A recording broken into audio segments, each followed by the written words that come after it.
أجمعين. So we switched the timing of this halaqah from Wednesdays to Tuesdays. We switched a bunch of stuff around this semester. Some of it for me, for my own schedule to work out, so I can actually attend them and give these lectures, and I'm not coming here from work directly.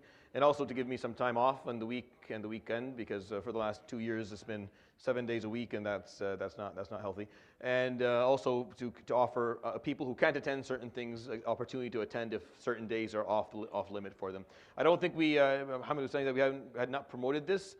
So maybe people don't know about it, but it's all broadcasted and it's live and it's on. So if you didn't attend it in person, then you can listen to it later on. It doesn't matter for this purpose of this session. It doesn't matter to me as much if you listen to it live or later, just as long as you listen to it, then you kind of take in some of the information that we're sharing.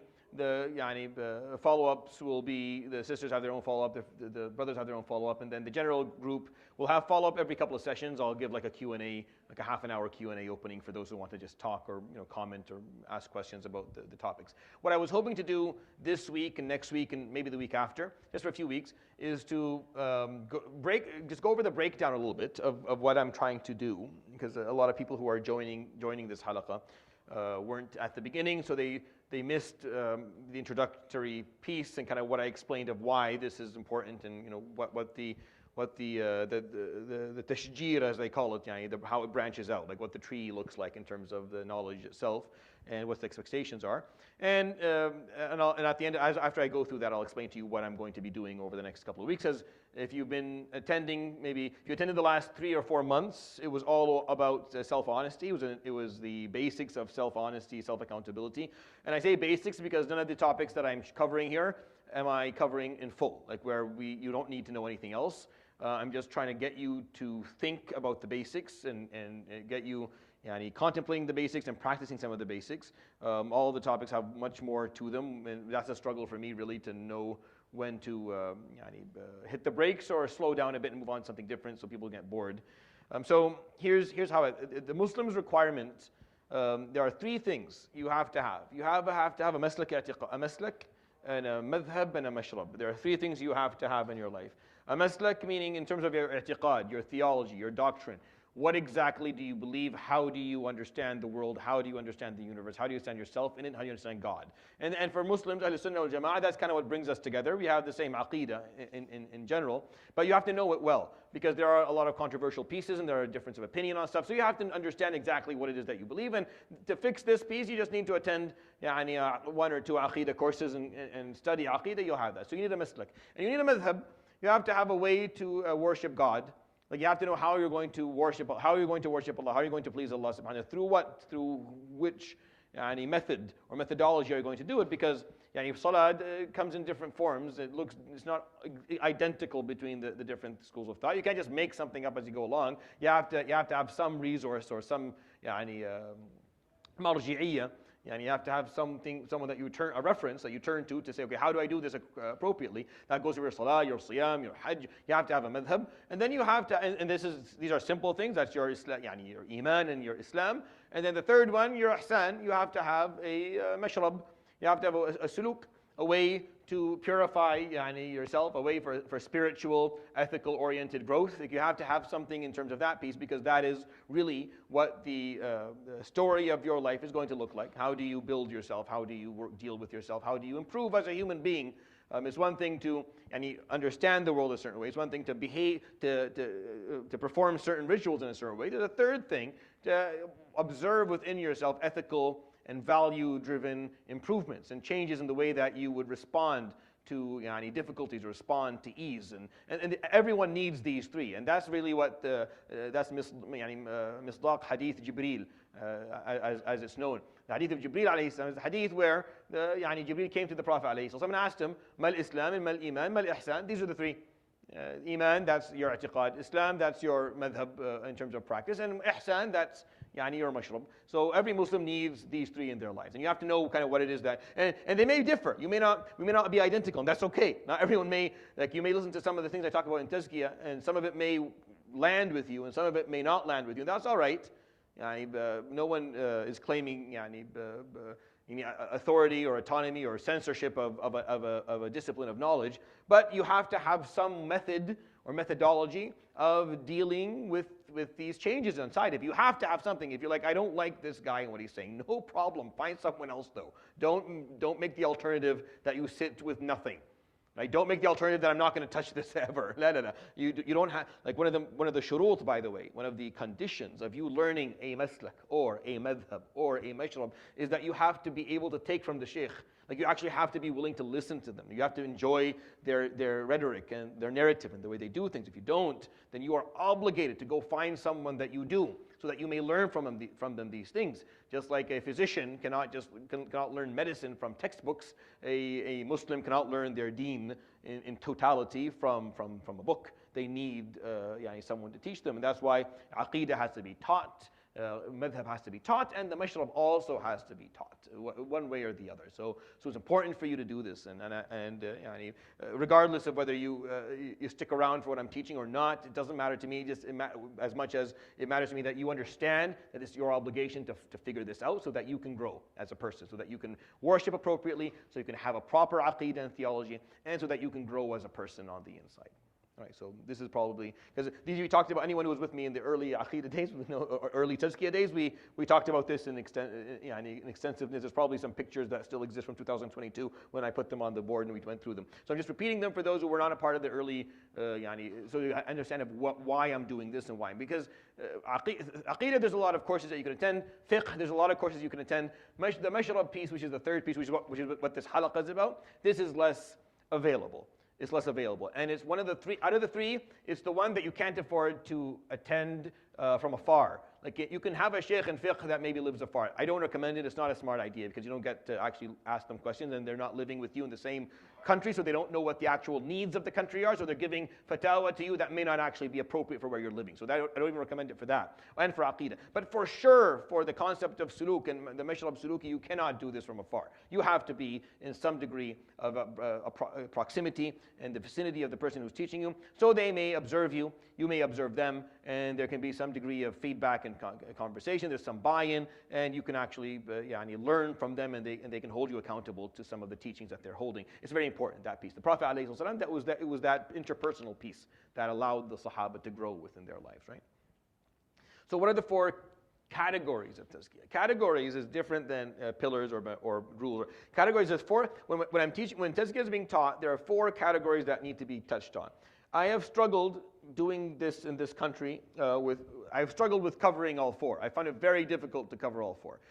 So I've focused on just the first one, really, just the fahm, the comprehension. Everything I've done, for example, the Tazkiyah series that I've done after Fajr, what we've been teaching here for 3 or 4 months, is purely just the comprehension, meaning just explaining the abstract concepts, just how to understand things and how to reflect on things. That's just one of the 4 categories of Tazkiyah. The other 3 categories, Sila, is talking about connection, which is where your wird has to come in, and your dua, and your hizb of Quran, and like the things that you have to start building upon, like the sunnahs that you pray throughout the day, and the adhkar you say before you go to sleep, and once you wake up in the morning, and when you get dressed. Like these are the things that will connect you to Allah subhanahu wa ta'ala that you need. Without them, then you become an empty vessel. And there's something that's missing for sure. So the sila piece is what we have to slowly build. And I've struggled with that because I started with the first one, and then everyone crumbled, and we couldn't move to the second one. So I'm going to try today, over the next few weeks, we're going to focus a little bit on, we're going to leave the comprehension for a bit, just for a few weeks. I'm going to talk about like a few aspects of connection and ritual, which is the third one. Sha'ir. What are the acts of worship?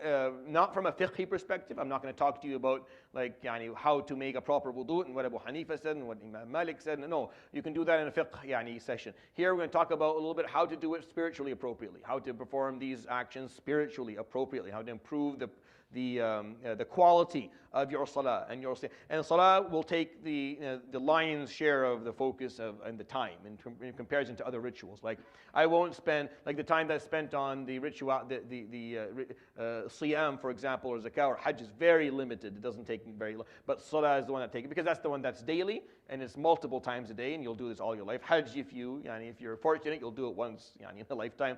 Siyam is definitely it's the second contender in terms of the time that it'll take because there's a lot that we have to learn. And think about that. You've always fasted. How many times Was it explained to you why and how you're supposed to feel and how you're supposed to think and why you're supposed to, like it's not really, right, it's just to make sure you don't eat. The fiqh piece, like you're not, no drops of this kind, you can use this, don't donate blood, like a little bit of the fiqh. Every year, of course, they have to ask me if I can brush my teeth, and I just for the fun of it, just to see if maybe they can kill me before 70, with a stroke or something. But really, the other parts of the spiritual joy is or the spiritual effect you should have on you is not talked about as much. So that's where we talk about it. Salah, and we're gonna start with that. So next week, and maybe a little bit in this week if you have time, I'm going to start with the sha'air. I'm going to talk about the rituals.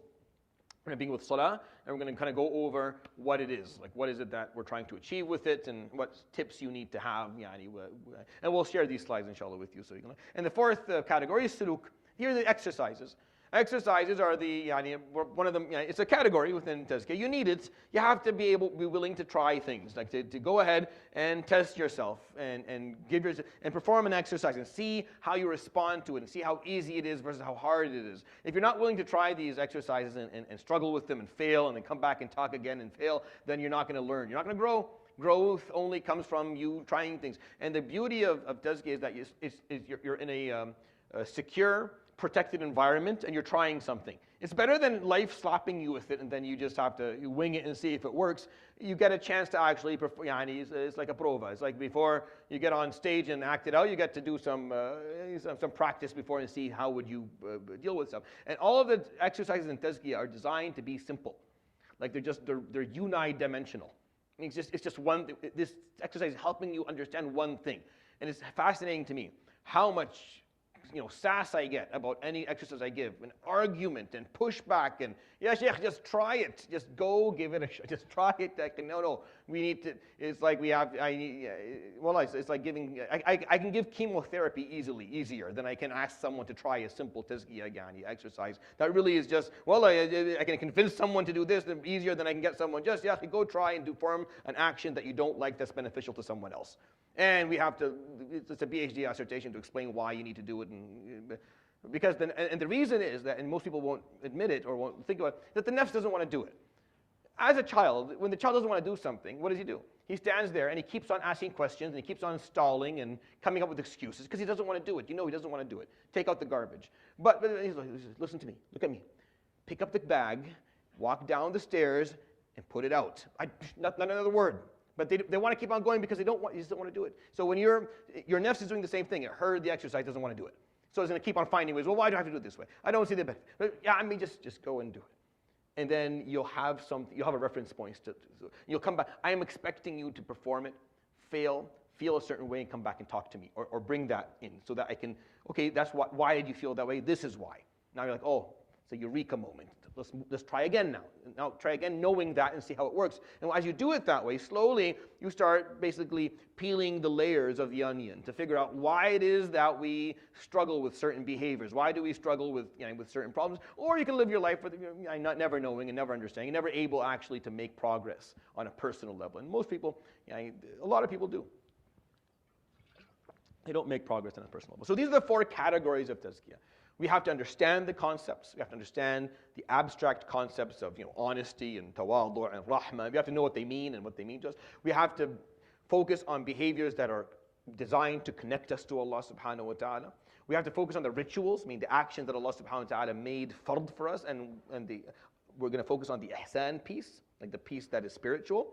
And then we have to be able to entertain exercises. So trying to put them all together is I found to be impossible. The way I learned this when I was growing up in the majalis I attended is that they would move from one to one, in the same halaqah, they would move from one to the other, and they would give us things to do, and we would go ahead and do them, and we come back, and we were held more accountable for doing it. If you didn't perform the exercise, if you didn't stick to the wird and the rituals, if you didn't, then you were removed from the halaqah. Like if you weren't progressing, then Allah mak, because they didn't care. And I wish I had the courage and the luxury of not caring. Of just, okay, you're not doing it, Allah mak. There they did. They couldn't care less. Like they wanted smaller groups anyways.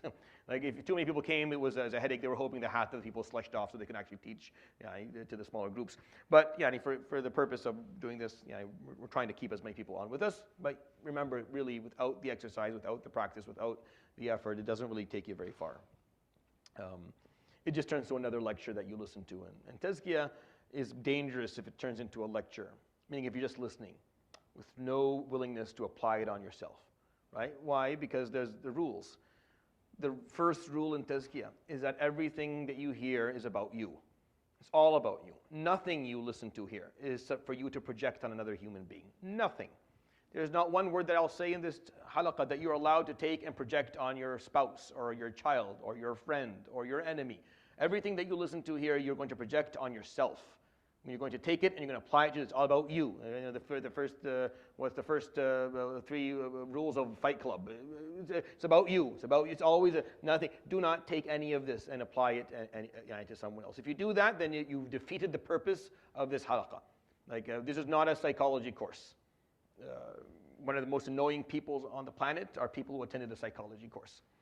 They're extremely annoying as friends, they're extremely annoying as parents, they're even more annoying as siblings, they're horrible as spouses, and they can be very difficult to deal with. Why? Because they've learned all this stuff and now they're the guinea pig. And they say, oh, that's why you did this. See, Freud talked about this, you must have it just goes. So this is not this is not a psychology course. And if it turns into that, then I prefer you not to attend for your own sake, because this will backfire on you on a personal level and an akhirah level. This is for you. You're listening to this stuff, so you can apply it to yourself. The other person let the other person live their lives however they want to live their lives. It's not your business. They'll have their own hisab, they have their own story to tell. It's none of, this is about saving yourself, right? Tazkiyah is about saving yourself. It's the time where you get to be very, very selfish about focusing on yourself and no one else. The world can do whatever the world wants to do. It's about me and how I understand things and how I react and how I feel and how I behave and the changes I want to make for me.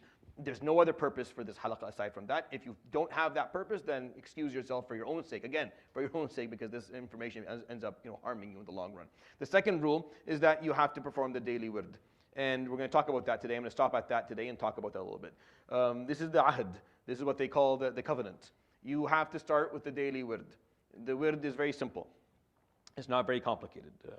أعوذ بالله من الشيطان الرجيم وما تقدموا لأنفسكم من خير تجدوه عند الله هو خيرا وأعظم أجرا واستغفروا الله إن الله غفور رحيم. استغفر الله. Say استغفر الله 100 times. This is the easiest. It takes you 2.5 minutes, 3 minutes. Say استغفر الله. إن الله وملائكته يصلون على النبي يا أيها الذين آمنوا صلوا عليه وسلموا تسليما اللهم صل على سيدنا محمد عبدك ورسولك النبي الأمي وعلى آله وصحبه وسلم 100 times. This seems to be the difficult one for people. This seems to be why people don't do the wird. As far as I can tell after surveying a bunch of brothers and sisters who stopped doing it, it seems to be the case. So I picked up the phone and I called one of my shuyukh and I said, this is a problem. We give them the wird and then they do it for 2 or 3 months and then they stop. And all of them just can't seem to perform the salah on Nabi alayhi salatu wasalam. Wallah, he cried on the telephone. Well, I was like, is this the love they have for the Prophet alayhi salatu wasalam? He's like, why? I said, this is the problem, Shaykh. What do I do? He said, ask them to start with 10. Ask them to start with 10. If they can't do 100, then ask them to start with 10 and then build on it every 2-3 months, 10 upon 10, until they get to the point where you do it. Which I'll explain the law of graduality in a moment. But for you, if you absolutely cannot do this 100 times, then because this wird is twice a day. Right? It's like pill BID. You're taking it once in the morning, once in the afternoon. I don't care when exactly. It doesn't have to be after Fajr and after Maghrib. It just has to be in 2 different times in the day. I suggest for people either before they go to work, on their way to work, or maybe in their break early in work, in their lunch hour, and then later in the evening on their way back, or after they kind of have their dinner at home, or between Maghrib and Isha if they're in the masjid. So you can choose the time. The shuyukh have never been too rigid on the timing. It's just that you do it twice a day. And then after that, فَاعْلَمْ أَنَّهُ لَا إِلَهَ إِلَّا اللَّهِ, and you do لَا إِلَهَ إِلَّا اللَّهِ 100 times. Once you're done, you recite Surah Al-Fatiha, Bismillah ar-Rahman ar-Rahim, Alhamdulillahi Rabbil Alameen. Then you recite Surah Qul Allahu Ahad. You do that 3 times, and then قُلْ أَعُوذُ بِرَبِّ الْفَلَقِ once, قُلْ أَعُوذُ بِرَبِّ النَّاسِ once. You make a dua for yourself, for the Ummah Muhammad alayhi salatu wasalam, for the people who are trying to improve themselves like yourself, for Ahl Ghazza, whoever you want, and then you end. You do that twice a day. Doing this ensures that you've invocated God, Allah subhanahu wa ta'ala, you have read some Quran, and you made some dua. So if you are the laziest of the lazy within that day, this is the worst day, and you can hold on to this covenant, then you were for sure outside of Salah, you have invocated Allah, you have read some Quran, and you have made dua. Right? And the invocation that you made were the ones that matter. La ilaha illallah, tahleel, which is the muftah al-jannah, as-salah ala rasulillah alayhi salatu, which is the most valuable of all of the invocations that exist, and istighfar, which is what's going to save you on the day of judgment. So if you struggle with the 100 times of salah on Nabi alayhi salam, fine. bring it down to 10, and let me know that you, or let the person who's kind of helping with the halaqah know, so that we can help build you up. You do 10, and then a few weeks we'll ask you to do 20, and then until you get to the point where you're comfortable doing 100 twice, and altogether 600 tasbihah. That's honestly a number that is shameful. May Allah forgive us. It's a shameful number. I've spent time with the mashayikh and ulama, wallahi, maybe 13,000, 14,000 tasbih a day, almost effortless. Because as they're sitting, as they're driving, as they're walking, it's an ongoing process of praising Allah and invocating Allah subhanahu wa ta'ala and exalting Allah. And it just becomes, and they go, and the narrations of course, I don't need to spend time, or maybe I do, but I won't. You can go and listen. The fadl of the dhikr of Allah subhanahu wa ta'ala, of invocating and remembering Allah subhanahu wa ta'ala. This is something that is almost second to none in Islam in terms of its ajr. The Prophet alayhi salatu wasallam, مَثَلُ الَّذِي يَذْكُرُ رَبَّهُ وَالَّذِي لَا يَذْكُرُ رَبَّهُ مَثَلُ الْحَيِّ وَالْمَيِّتِ.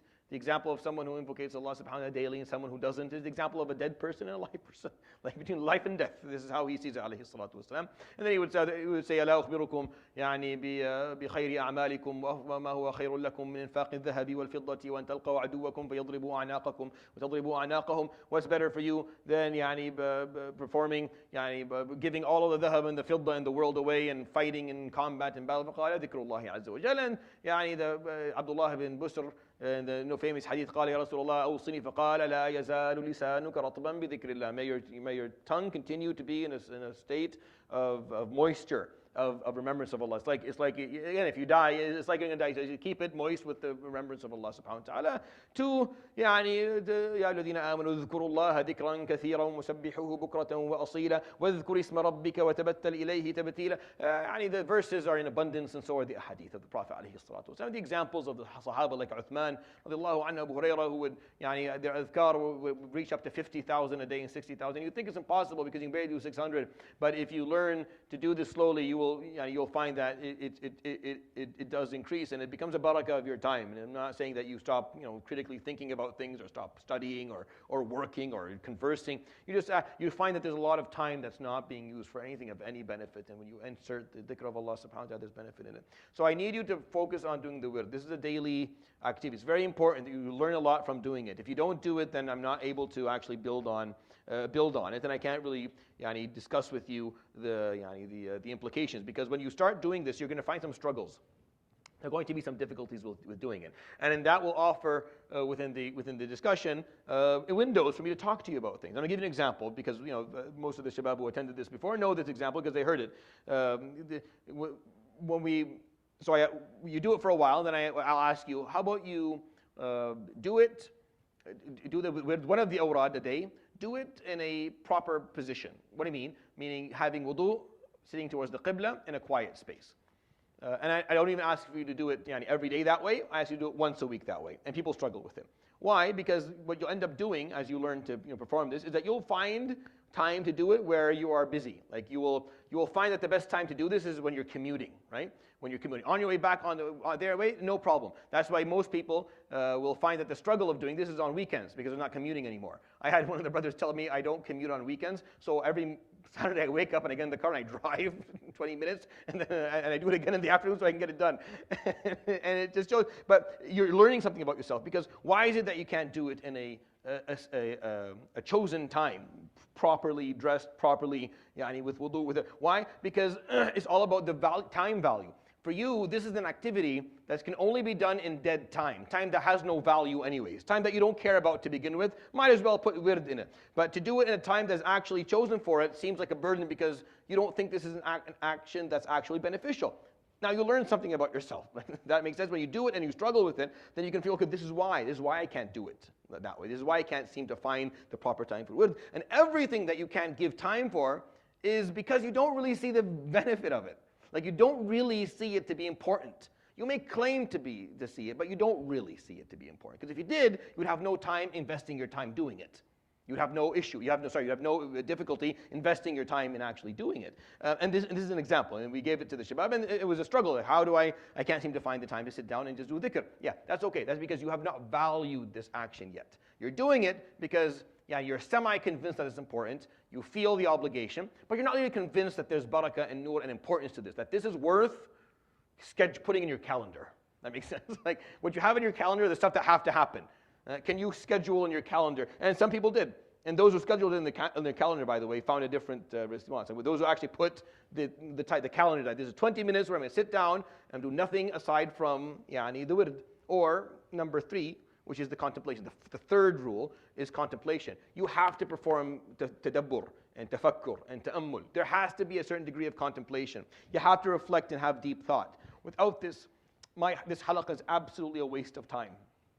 Like beyond a waste of time. And it becomes very frustrating for you, and even more for me. Because the concepts that we talk about here, it's absolutely not enough for you to hear me talk about it and then walk away and then come hear me talk about it next week. No, you have to invest throughout the week, daily amounts of time. I suggest maybe up to 15 minutes. We established with our group that that's impossible, that's physically impossible. 5 minutes. 5 minutes where you just contemplate, you think. You engage in deep thought on the topic, on any topic of your choice, really. I don't, like, when it comes to contemplation, I don't tell you what to think about throughout the week. I assume that you'll probably choose something that we discussed here so that you can, which is why I run these public sessions and I explain things, because if you're not sure what to think about, well, choose something that we talked about here and contemplate it, think about it. You only really understand a thought if you process it consciously and subconsciously. Subconsciously, you are processing the thoughts that you are listening to here today. Like as I'm speaking to you, you're processing subconsciously. And you'll continue to process subconsciously as you go along throughout the week. But if you don't have a conscious time where you process it, then that's going to add up to nothing.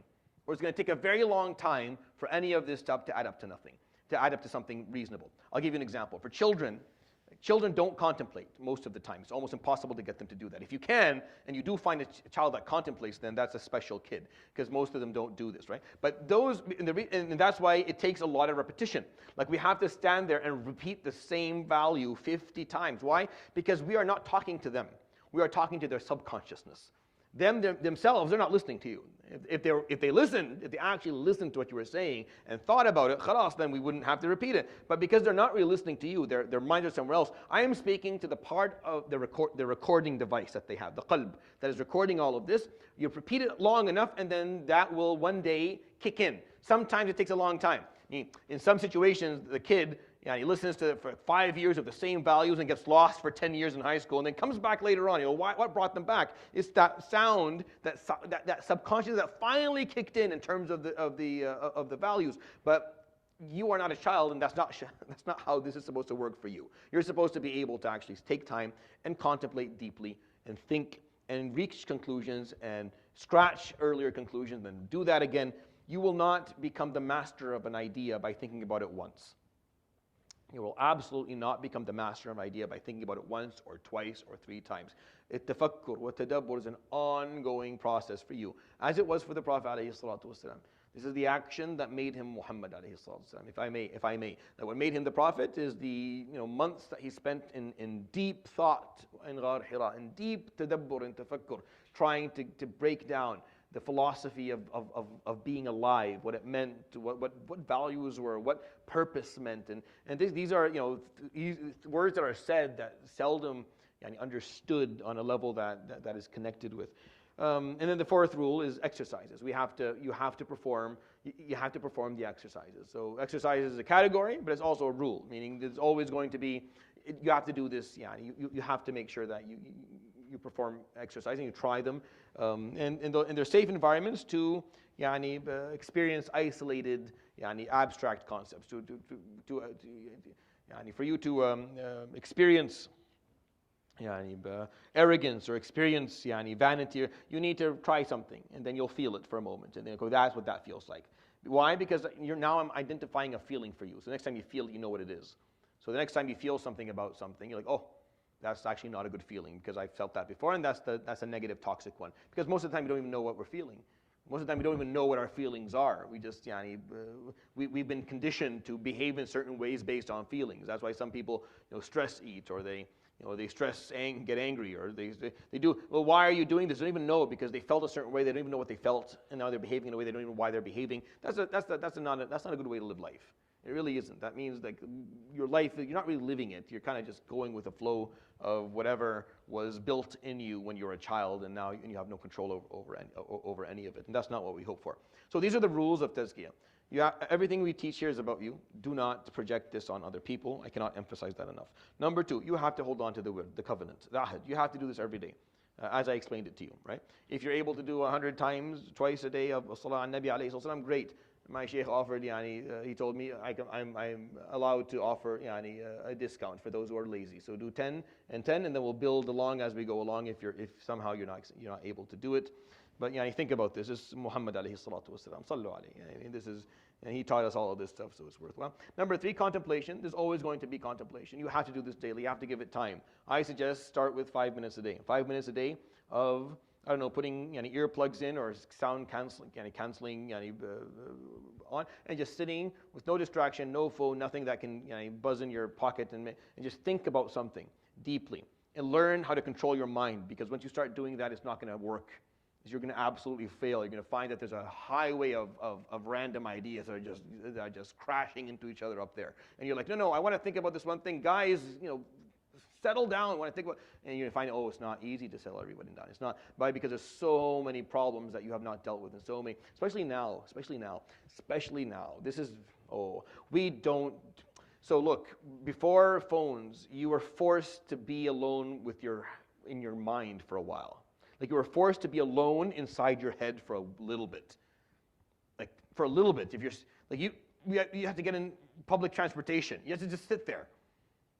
You have to sit there doing nothing, right? This was time where you were alone with your thoughts. There's nothing else to do. You don't know the guy beside you. You don't want to make friends today. You're not going to talk to that person. The radio knob is broken, and there's nothing. You're going to sit there with nothing it's not nothing. You are thinking constantly about different things. You're running scenarios. You're dealing with. This is healthy. We all need to do that. We have now substituted that with scrolling. Here's the problem. Go ahead. The problem is that all of the stuff that you're thinking about are just waiting for their turn. And they're just stacking up. And the stack is getting higher and higher and higher. And soon it'll fall and crush you. People are anxious or overly anxious. Why? Well, because now you haven't processed any of your feelings or your thoughts or your fears or your anxieties. Because if you do these in small doses, you're able to deal with them. You're able to carry them. If you're doing them all at once, it's impossible to do them. So we're in a time where we have, and actually I think we came up with the phones and we came up with scrolling so that we wouldn't have to do this. We wouldn't have to continue sitting there doing nothing. First of all, we came with the Game Boys, right? The little thing, something to play with, just something to do, something. Reading sometimes is also that. Reading is better though. Because reading is reflective. You have to reflect a little bit, so you end up reflecting a little bit on your life. But understand that there has to be some degree of contemplation. There has to be. And then the fourth rule is that there will be daily exercises. When I give you an exercise, I expect you to try to do it. Most of the exercises are designed to try to be done daily, right? So that you learn more and more about it. And you'll fail. And it's expected that you don't do them well. Like, people come and say, I'm not doing it right. That's fine. But you think you're perfect, you're going to do it right from the first time. Of course you're going to fail. You're going to probably fail for a long time. That's normal. Just learn from the experience of it not working. Because that's what I want. I want you to learn how to be introduced to this new feeling, of this new experience, and then process it so that you can grow and you can become stronger and become more reflective. There are principles. Again, there are 4 rules. There are 4 principles as well. The first principle is graduality. Everything is gradual. Nothing is going to happen all at once. No change happens all at once. The guy, the white-bearded, white Galabiya guy that's going to come in your dream and slap you on the chest and fix you he's busy. He's not coming to any of us. Any change that's going to happen is going to be gradual. It's going to be baby steps. It's going to take time. You're going to have to be willing to put that time in. You're willing to make small changes and improve slowly as you go along. And measure differences over time and see what progress you're making and see when you're regressing backwards and bring yourself back again. You have to have that relentlessness and that resilience. So graduality. Number 2, habits. It's all about building constant habits. What we're doing is based on the need for you to substitute bad habits with good ones. And having good habits is half the battle, if not the whole battle. That's why a child that grows up in a household that gave him good habits they'll go farther and they'll do more in their lives because they had the good habits already. They didn't have to break bad habits and make good ones. And if they grow up with bad habits in their lives, then they're at a disadvantage right off the bat. So a lot for children, a lot of it is good habits of reading, of studying, of helping out, of doing things. Like a young man who didn't help out in the household when he was a kid, didn't have that habit, he's going to struggle as a husband later and as a father because this is going to be expected or required, and he's going to find it very difficult because he never got used to doing it. If you get them used to doing it when they're kids, khalas, it's easy. When they're older, they don't find it, they don't struggle with it, and et cetera, et cetera. It goes on and on. Number 3 is self-honesty, which is one of the 5 pillars of Tazkiyah, right? But it's also a principle that if you don't have self-honesty, if you are not able to level with yourself and you lie to yourself, then you will find a way to manipulate everything that is said here, everything that is taught here, to convince yourself that you are more and more right than you even thought you were to begin with. Right? This halaqah, what I teach here, is designed to challenge you as a person, to challenge you. Challenge your choices, challenge your thoughts, challenge your feelings, challenge who you are as a person. You question yourself. Right? If you don't have self-honesty, then you'll find a way to say, yep, I've been doing that all along. I've been saying this for years. You've figured out a way to flip all of these things, to project it elsewhere, and to use what I'm saying to feed your ego and feed your conviction that you are doing absolutely fine. And in that case, then you probably are better off not attending this because you don't need it.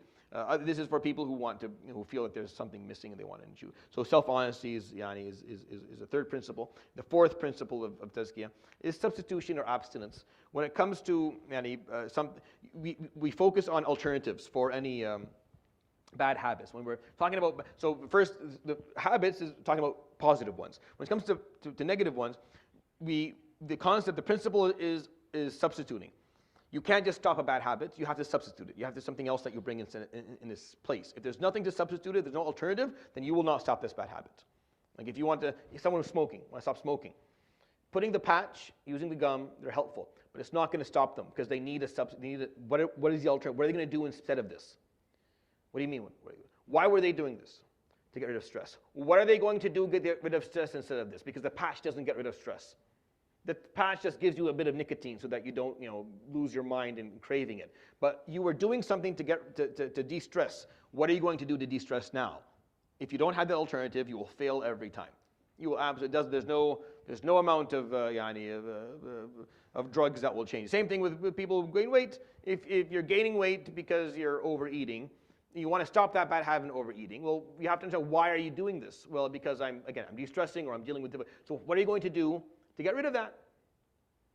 So you have to find an alternative, a healthy alternative or a proper one. So bad habits have to be substituted, and it has to be abstinence, meaning or complete absence of behavior. Meaning, for example, an alcoholic who's going to stop alcohol has to never, ever, ever drink ever again. Right? That's one of the basic rules that they have in AA. Like you have to never be with people who do it. Ever. You can't say, well, I just take it. No, khalas. If this is a bad habit you want to get rid of, you never touch it again. And you have to hold yourself to that. You have to find ways to do that. You can't, it can't be something that you keep on revisiting. You have to find a way to get rid of it. So these are 4 principles. Everything, changes are gradual. You're focusing on building good habits. You have to be honest with yourself, and you have to substitute bad things. And you have to be abstinent from anything that you want to stop. Like it has to be a cold turkey stop. Like good things you can build gradually. Bad stuff you just have to stop. It has to end now. Like someone's on drugs, you can't say, well, I'll stop heroin, and then next week I'll stop cocaine. No. It has to stop now. Someone's performing zina, whatever, but you can't say, oh, I'll just cut it down to once a week. No. This has to stop now. Good habits, as in stuff that you want to start improving yourself with, that can be gradual. That can be baby steps. Like someone who's not praying, start with Fajr, start with Isha, start with the Jumu'ah, start with Maghrib. Slowly build up the graduality, get them all there. That's fine. But when it comes to bad stuff that are harmful, and nahi, you have to stop, and you have to find alternatives and substitutions. And that's a little bit of a a struggle obviously to find those, but I'm just explaining to you what the principles are of what I'm teaching, is that this is what I'm basing. When you're asking me questions, I'm always referring back to some of the rules and the principles, and so I can answer questions, or else I don't have an answer for every question. It's just I go back to the basics, the basic principle that the scholars, like Imam al-Harawi and Hujjat al-Islam al-Ghazali, Ibn al-Qayyim, al-Qushayri, what they explained in their books, and when they talked about these topics, and when they explained them, and it's important to kind of listen to them. There are 4 daily focuses. There are 4 daily focuses. What do I mean? 4 things that you should do daily. It should happen daily. Number 1, you have to remember that you have to remind yourself daily that there's a certain degree of ihsan that's attached to everything. What does that mean? Meaning everything that you do, I'll repeat, everything that you do has a spiritual piece to it. Everything. There's not one thing that, even playing a sport, there is a ihsan piece to it. There's a spiritual piece to why you're doing it. I mean, there's an intention for why you did it. There's a feeling that you're fulfilling. There's an egocentric response. There's a fulfillment, and there's a disappointment. There's something spiritual for how you do it. So there's always ways to do something mediocre in a mediocre manner. There's ways to do things in a really good manner. You have to be aware of that. So you have to remind yourself daily that you go to work.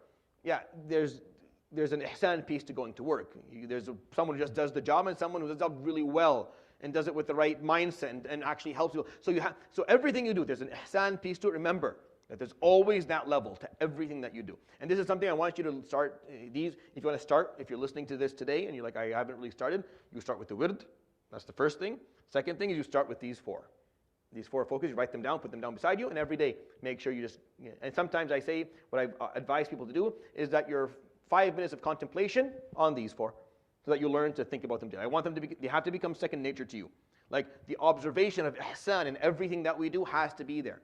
If you want to understand ihsan in a simpler way, maybe just quality. Not just doing it, but doing it well. Right? Sometimes the movements are there, but there's empty. Number 2 is tahaqquq min ma'ani al-ubudiyya, which is serviceship to Allah subhanahu wa ta'ala. I write ubudiyya because I don't like the translations that we offer. Like I don't even like serviceship, honestly. But you're a abd. You have to remind yourself every day that you're a abd of Allah subhanahu wa ta'ala. How good of a abd are you? Like, are you behaving like a good abd to Allah subhanahu wa ta'ala? Am I a good abd in the way that I'm carrying myself, in the way that I'm thinking about my life, in the way that I'm looking at other people, in the way that I'm performing my jobs? Is this how a abd of Allah subhanahu wa ta'ala would behave? Or is it, and these 4, by the way, we will travel far and wide with Tazkiyah concepts, and we'll come back to these 4 every time. Like, this is the summary of everything you'll learn. Like, we will talk about stuff so far and so interesting and so, well, Thief, I never thought about it that way, but then it all come back to the same 4 stuff. If you're able to remind yourself every day that, ana abdullah, how would a proper abd actually respond to this situation or behave, then you'll be fine. If you're always reminding yourself that there's a spiritual level to things, you'll be fine. Number 3, intentions, tasheeh al-niyyah, always purifying your intentions. Every day. This has to happen. Every day you have to happen at least once until it becomes your second nature to you. Before you do something, you ask yourself, what is my intention? Do I have a good intention here? Am I doing it for the sake of Allah? And then questions will come out like, do I do it? Do I not do it? If it's a good deed, you always do it. Good intention, bad intention, you always do it. But you have to ask the question, do I have a good intention? And then try to change it if it's not good. If there's some degree of selfishness or some degree of vanity or arrogance in it, then try to cleanse it. But don't stop doing it if it's a good action. If the deed is good and it's helpful and it's an important one, don't stop doing it because you didn't like your intention. But what I'm asking you to do is care about your intention. Care about it. Don't ignore it and act like it's not there. Take time to question your intention and then learn to do that daily. With doing that daily, you will wear yourself out. Your nafs will be worn out with time. Like I said, it's gradual. The nafs puts up a fight, but it gets tired. You have more stamina than it does.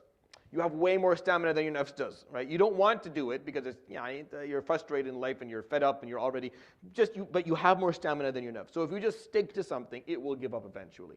It'll just accept what you're doing. And niyyah is one of those things. Just like salah, most people salli, they don't really fight because the nafs gave up. It's like, this is not worth the fight. He's made it clear, he's going to do this whether I like it or not. But you just don't do it with any degree of passion in it because it's more of a disgruntled relationship with your nafs regarding it, which is what we're trying to change here. What we're trying to get you to change is going from doing this because you have to, with no fight, with doing it, no, there's beauty in it, and even your nafs can enjoy it, and that's the idea, and that's how he lived, alayhi salatu wasalam, right? Unless he can't emulate him or he can't emulate his sahaba, then that's what we're supposed to reach out to. And then number 4 is contemplating the acceptance of deeds. So qabul al-a'mal. You have to think about this daily. Were your deeds accepted? Because that is a big question, and a lot of scholars say that whoever يعني ما فهم هذا المعنى أحد ونام ليلة, that they don't think that anyone could truly understand the dilemma of acceptance of deeds and sleep well at night. Because يعني, everything that you've ever done in your life is just in a status of pending. You have no idea if it's accepted or not. Not one thing. There's not one deed that you have done that you can swear was accepted. And if you do have one that you know is accepted, then I ask you to stand up and leave. You don't need this. Wallahi, you do not need any of this. You are fine. You're good. You'll make it. If Allah subhanahu wa ta'ala accepted a good deed from you, then you will make it, regardless of whatever. We don't know. We just know that we did the deed. Insha'Allah, He'll accept it from us. Insha'Allah, we'll be rewarded for it. But I don't know for sure. And there are criteria for why a deed will be accepted and why it wouldn't. And the probability of acceptance versus rejection is driven by a lot of things, the fiqh and definitely the spirituality. So the thought of qabul al-a'mal, that's why in certain cultures, if you go after salah and someone will shake your hand and say, taqabbal Allah, the idea is to think about that. Did he accept from you? Because if he didn't accept from you, what was the point of you doing this? You just stood there for 10 minutes with, going up and down. Imagine the time waste of you doing all these movements and starving 30 days a year and traveling and then nothing gets accepted. So it's very important. So these are the 4 daily focuses. We think about our ubudiyyah to Allah subhanahu wa ta'ala, whether a good scholar. We think about the concept of ihsan. We think about the niyyah. And then we think about the acceptance. And really, if you take the 4, they kind of encompass the deed itself from every. So niyyah, you're thinking about it before, right? Qabul a'mal, you're thinking about after, whether it was accepted or not. The ubudiyyah piece is whether the deed is appropriate, whether this is an action that pleases Allah subhanahu wa ta'ala. And ihsan encompasses all of that. And all of that falls under the umbrella of the spirituality attached to it. So all 4 are just trying to put together for you the map of what the concept of tazkiyah is in every. And if you do this daily, then it'll soon, with time, it will become second nature to you. You won't have to think. You won't have to say, hold on. No, you just, by reflex, what was my niyyah? By reflex, did Allah accept it or not? And then you're worried about that, and that'll encourage you to be better. You're always wondering, is this the best ubudiyyah that I can show? Am I actually a good abd? And you're always seeing the spirituality to everything that you're doing. And that's very, very valuable for you as a person. There are 4 methods for tazkiyah, for performing tazkiyah. I'm not going to go through them in depth. There are external forces that you will use. There are internal efforts. There are lifestyle changes, and there are reinforcements using tools of worship. I'm not going to go through that today because this is already getting close to Isha. But we'll talk about them, inshallah, maybe a little bit next week. But there are methods, there are ways to do things. Like it's not, I'm not throwing you into the, you're not being thrown into the ocean with no raft. You have something. Here are ways to actually make some of these changes. You have to, but it's not just an internal, no, internal efforts are a part of it, but there are external sources that you have to use as well. You have to bring forces that are external to you. This is where the good suhbah and environment and all the lifestyle. If I wanted to highlight one thing that I talked about today, I'll highlight that word, lifestyle change. Good lifestyles are way easier to build for tazkiyah concepts, and bad lifestyles go nowhere. Like people have good lifestyles, tazkiyah will flourish for them. They'll find this easy and they'll start actually. People who have bad lifestyles will stay exactly where they are for years, getting nowhere. And it's as simple as change. Like you're sleeping too late, you're waking up too late. You're not taking care of your body. You're not taking care of your relationships. You still have a good lifestyle. Your lifestyle sucks. So everything is going to be hard. Everything about tazkiyah is going to be difficult for you. Change the lifestyle a little bit, live a bit healthier, and then suddenly, if you eat better, and you sleep better, and you spend, you exercise better, and you have better relationships and time management skills, then your life, that is like a big booster. Like it's like you have a nitro on your car. You're going to go way quicker in learning any of these things, by far. And then, and we'll talk about them a little bit more. So what are the 5 pillars of tazkiyah? So I did all of that just to bring you to what I'm talking about. So the pillars and these are the pillars of tazkiyah comprehensively, like the comprehension piece, the understanding pieces. So there are 5 basic ones. There's the self-value module, which is where we talk about tawadu and rahma and other stuff. There is, and I put them in Arabic. This is what the ulama talked about in Arabic. I just translated them to their closest meaning that I can find in English. And then there's the accepting mortality module. And then there's self-honesty and accountability. And then there's haya and adab, or sensitivity and etiquette. And then there is moral frugality and asceticism, which is wara and zuhud. These are the 5. We've talked about this halaqah has been running for 3.5 years now, almost, I think, or something like that. 3 years now. It's 3. No, we started September 2022, so this has been 3 years now they were running. So I've talked about the first 3 quite a bit. I spent a reasonable time talking about it. But I didn't really feel that I got very far with it.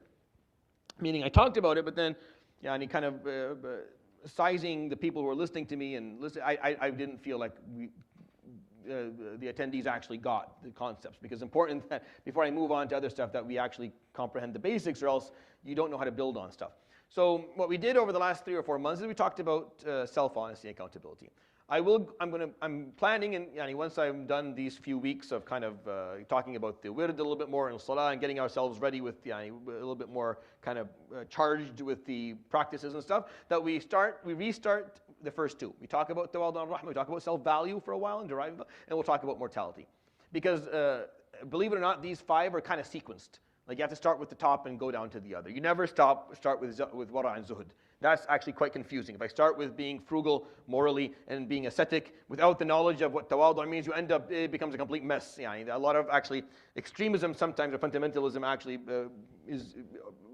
its roots is in the wrong kind of sequencing of understanding these things. And these are the 5 main. This is what I was taught. You may, like, as you would in fiqh and any other discipline, scholars may differ in how they teach things. So you may find scholars who talk about the pillars of the comprehensive piece of Tazkiyah differently. This is how I was taught it. This is what I feel makes most sense, and I feel is the easiest thing to kind of to build upon. So we talked about understanding self-value, and we will come back to this inshallah very soon. And there's a number, these are just examples of a number of topics that we have to cover within them. There's way more than this, but just examples. Qisar al-amal, or accepting mortality, we talked about that as well. That was an interesting year of just talking about death, and that's where like the majority of my following for Tazkiyah and the shab dropped off like significantly. Why? Because no one wants to hear, no one wants to talk about death. We don't want to hear it. We don't want to see it. We don't want to think about it. We don't want it to be remembered. As a Muslim, it's one of the things that is alive in you at all times. Pun intended. The concept of death is always alive in you because it's actually very refreshing. But you have to understand it appropriately in order for it to serve its purpose. So we're going to talk about that. We went over self-honesty, or what the scholars call muraqaba and muhasaba, and we went over all of these concepts. If you didn't attend them, then they are fresh. They're still on within the playlist on YouTube. There's maybe 10, 11 sessions. You can go back and listen to them. There's a number of exercises that surrounds them. And again, I'm not talking about these things in detail because they do take around a year each. But I'm just trying to get you to a level where you're able to start thinking about them and start practicing a little bit of it. The basics tool, we'll talk about this inshallah next week. And we'll talk about the main goals next week as well. So what I want to focus on for today is just so I want you to focus on the rules. Remember the rules of Tazkiyah if you've forgotten. Everything that you learn here is going to be about you. Make sure that the wird is daily. I explained it in the halaqah. If you were late, you can go back and listen to it. Make sure you know what the wird is and you're able to perform it appropriately every day, because I'm going to try and help you build on it with time. And that's how you feel the difference. Like you start with barely getting 300, 600 a day, and then slowly over a year or two, you're up to a few thousand. You don't feel it. For example, any student that comes and memorizes the Quran, they start with, they can barely do a line. And it's just a struggle. And then if they stick with the halaqah long enough, they come in and they recite half a juz' and they're fine. And then they recite a full juz' and they're fine. Why? They didn't start that way.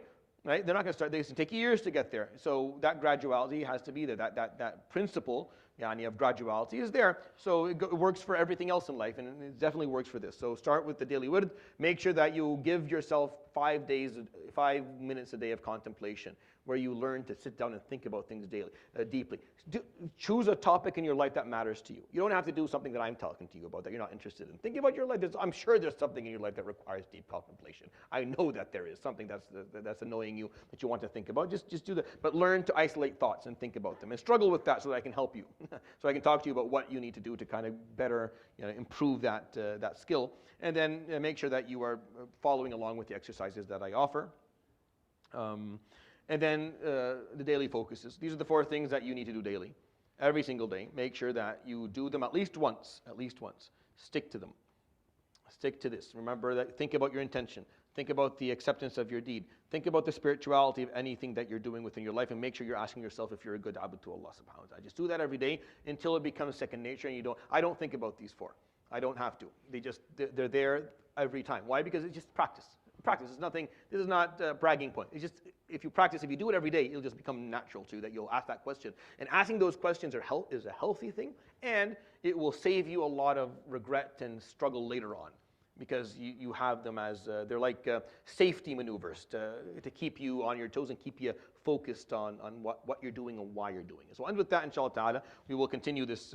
I think next week, this is probably off because I'm at a conference, so we may not have it next week, but we will have it the week after. There's just, I think, maybe just 2 weeks for the next 4 months that I'm away. Next week is one of them. But we will put it in the WhatsApp groups in terms of when this is running, so you're welcome to attend. Subhanallah bihamdik, shadu la ilaha illa anta, astaghfiruka wa atubu ilayk, wa sallallahu wa sallam wa barak ala nabiyyina Muhammad wa ala alihi wa sahbihi ajma'in. Jazakumullahu khair. Wassalamu alaikum wa rahmatullahi ta'ala wa barakatuh. Allahu Akbar.